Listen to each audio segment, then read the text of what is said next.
En Argentina ayer tuvimos como un momento bisagra en esta crisis de la pandemia, ¿no? Esta crisis del coronavirus. Y es un momento bisagra en esta pulseada entre el capital y el trabajo porque apareció un jugador que estaba calladito, ¿no? El elemento nuevo, lo distintivo, es que este jugador silencioso, la CGT, de repente dio la cara y lo hizo para sellar un acuerdo con los empresarios de la Unión Industrial Argentina. Bueno, esa CGT, ¿no?, que comentábamos antes, la CGT entrega, CGT traidora. ¿Por qué? Porque realmente con todo lo que venía pasando, con los despidos y las suspensiones ilegales, con el ataque a los trabajadores precarios que no tenían derechos, la CGT venía muy callada. Pero, ¿a qué vino ahora? Bueno, para cerrar este acuerdo que, como decíamos hace un rato, es un acuerdo que permitiría a los empresarios rebajar el 25% de los salarios a los trabajadores que consideren suspendidos, ¿sí?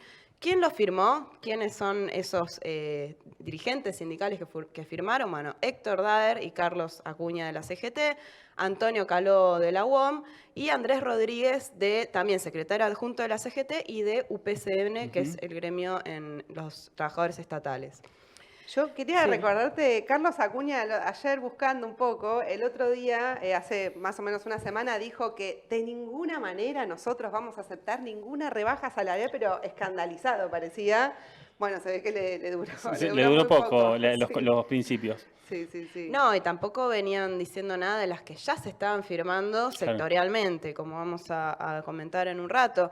Pero bueno, este acuerdo salarial, ¿en qué consiste? En primer lugar, se le puede denominar como suspendido a todo aquel que no puede ir a trabajar por motivos de la cuarentena, ¿no? Es como que hacen ahí una terminología en donde podrían tratar a aquella persona que no puede hacer sus tareas habituales ni lo puede hacer en su casa, porque es un trabajo que no se puede hacer en el hogar, bueno, lo podrían considerar como suspendido. Y eso es un cambio de figura que, bueno, los abogados nos dirán un poco mejor, pero ahí hay como una interpretación extraña de la norma. Porque recordemos que, que el decreto del 19 de marzo que firmó Fernández, donde anuncia, bueno, donde se establece el aislamiento social preventivo y obligatorio, lo que planteaba es que los trabajadores tienen derecho, y esto es muy importante decirlo, al 100% de su salario, o sea que estén trabajando en su casa o que no puedan acudir al lugar de trabajo y los empleadores tienen que hacerse cargo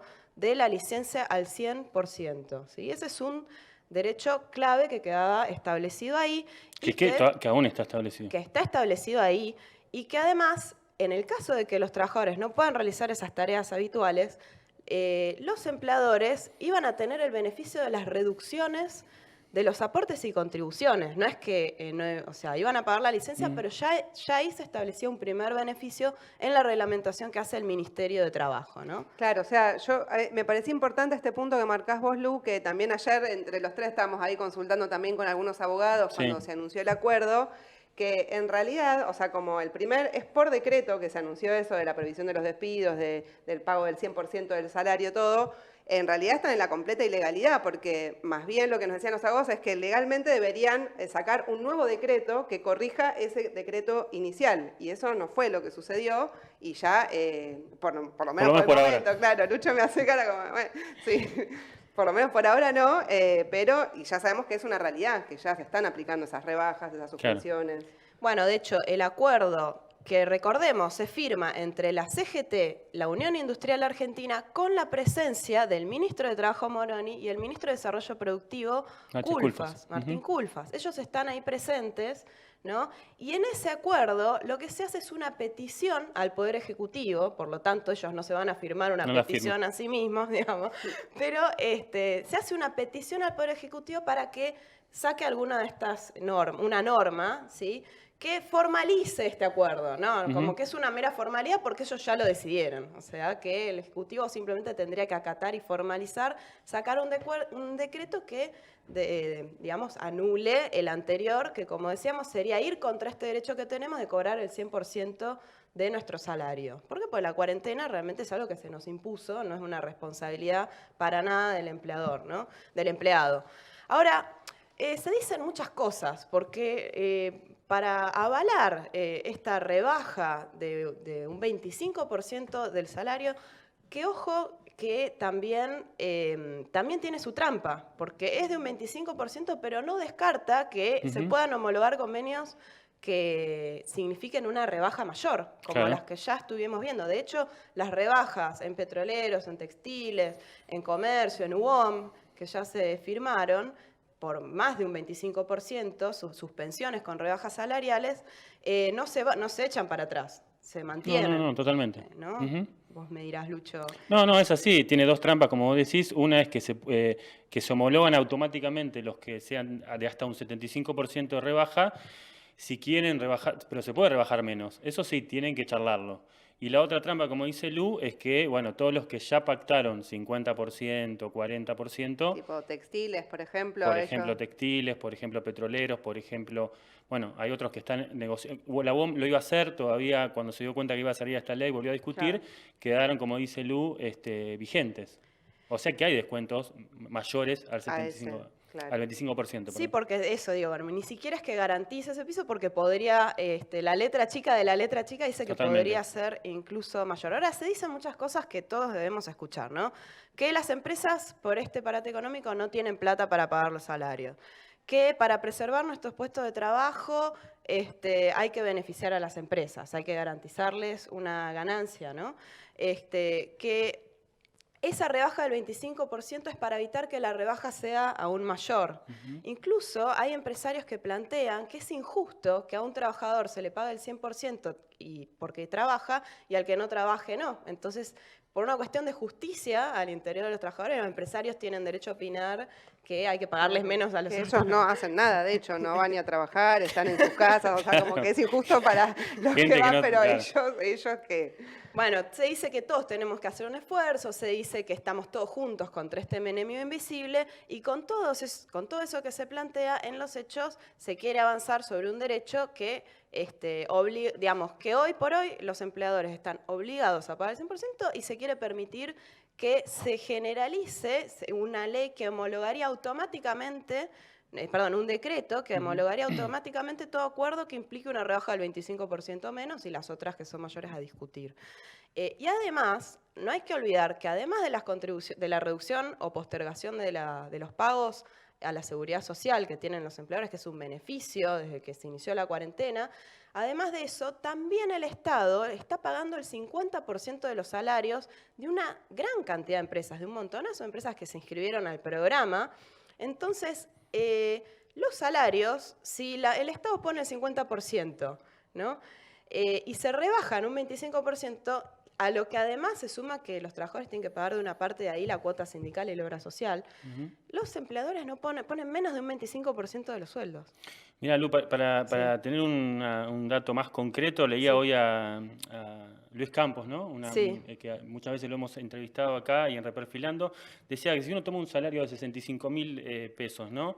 Que representa 54.000 pesos netos, ¿no? Si uno tiene en cuenta que el Estado llega a poner la mitad, 27.000 pesos, para completar un salario, el empleador pone 13.500 pesos y la otra parte la pone directamente el trabajador. ¿Se entiende? O sea, de un salario, perdón, o sea, si uno con el descuento del 75% quedaría en 40.000 pesos más o menos. La mitad la pone el Estado. Una parte ya la pierde el trabajador y los empleadores ponen entre 12 y 13.000 pesos para un salario promedio de la industria hoy. Para tener una idea de qué estamos hablando, como decías vos, del beneficio que tiene para los empresarios. Y que son grandes empresas, o sea, por ejemplo, el emblema de Techin, Roca, alguien puede creer que no tiene capacidad de pagar los salarios por 40 días que va de esta situación. Es realmente increíble porque además tienen un montón de otros beneficios, como decías vos, de exención de impuestos, etcétera, o sea, se ahorran mucha plata. Claro, por eso, desde lo legal a mí me parecía importante dejar en claro que es directamente ir contra derechos laborales, ¿sí? O sea, homologar este acuerdo sería ir contra derechos que ya tenemos. Y desde el punto de vista económico, como vos planteás, nos quieren asustar con que no hay plata, ¿sí? Con que si no aceptamos rebajas salariales, suspensiones con rebajas salariales, lo que queda es el desempleo, que las empresas no lo pueden pagar, ¿no es cierto? Dice que para cuidar el empleo el Estado tiene que desembolsar millones y millones para rescatar a las empresas, porque no es que están pagando nuestro salario, están pagando lo que las empresas deberían pagar, ¿sí? Entonces, pensemos, en los últimos 4 años, en promedio, un salario, los salarios cayeron en promedio con distintos niveles, alrededor de un 20%.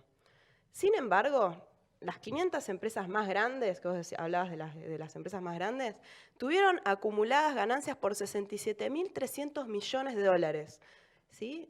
Entre el periodo 2016-2018. Casi lo mismo que estamos negociando, que la Argentina está negociando deuda externa, 67.300 millones de dólares. 5.000 empresas de la cúpula empresaria tuvieron ganancias de más de $1 millón por año, ¿sí? Y ni hablar de esos sectores intocables que nunca tocamos, los bancos. Los bancos tuvieron ganancias el año pasado por los bancos privados por 270.000 millones de pesos. O sea, bueno, números que se nos hace muy difícil calcular, pero estamos hablando de que ganancias nos faltan. Yo quería cerrar con esto, porque el Estado, para dar estos beneficios, lo único que mira es si las empresas tuvieron una caída de la facturación el último mes. Pero no mira si realmente tuvieron pérdidas. ¿Realmente no están en capacidad de pagar los salarios? ¿Cuánto fue la ganancia que tuvieron los últimos años? ¿No? O sea, porque todo esto que vienen acumulando, y ni hablar, ¿no?, de los años de bonanza, porque cuando recordamos, ¿no?, la expresidenta, que era vicepresidenta, decía que se la llevaron en pala a los grandes empresarios, a los trabajadores nos daban migajas, apenas recuperar un poco el salario y mantener un 35% de precarización laboral o más. Entonces me parece importante que podamos pensar que no es que cuando ellos ganan, digamos, cuando hay un momento de bonanza ganan ellos y cuando hay un momento de crisis perdemos nosotros, ¿sí? Como es el viejo truco, a veces gano yo y a veces perdés vos. Ellos ganan siempre. Ellos ganan siempre. Entonces sí. Me parece que acá hay que cuestionar esto de que las empresas están a pérdida y en caso de que el empresario plantee despidos o que va a abandonar la fábrica, me parece que los trabajadores tienen derecho a poner a poner la producción en sus propias manos para preservar sus fuentes de trabajo. Yo, 3 anécdotas cortitas. Ayer de Buena Fuente sacamos a un trabajador de Textil Iberoamericana que justamente hacía un razonamiento muy sencillo. Dice, ¿por qué? Si ellos ganan, yo trabajo hace 20 años acá, ganaron durante 20 años, van a perder 2 o 3 meses y ¿por qué yo me tengo que hacer cargo, no? Clarísimo. Salió hoy en Página 12 o ayer una encuesta de la UBA que dice que el 47% de los trabajadores hoy en la pandemia, de los registrados, opina que tiene, entre 1 y 2 meses de resto, ¿no? Sus recursos les alcanzan para vivir 1 o 2 meses más. O sea, con este descuento, estamos hablando que se la corta, no sé, a 1 mes, por ejemplo. Eso digo para tener una idea. Y la otra es que uno de los que filmó es Funes de Rioja, que es uno de los dirigentes de las multinacionales de la alimentación.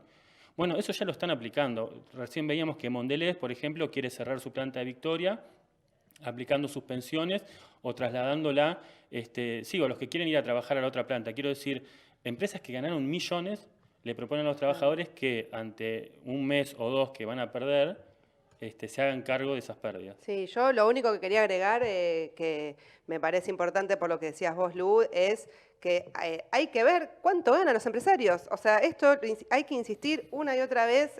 Todo el mundo discute cuánto tiene que ganar un trabajador. ¿Cuánto ganan los empresarios? Queremos saber que se abran los libros de contabilidad y que se sepa y que demuestren que tienen pérdidas. O sea, no dar por hecho la información que ¿Cuánto ganaron los últimos años también? Sí, bueno ya eso. Volvemos enseguida. Estamos en la comunicación con Jorge Duarte para profundizar sobre este tema.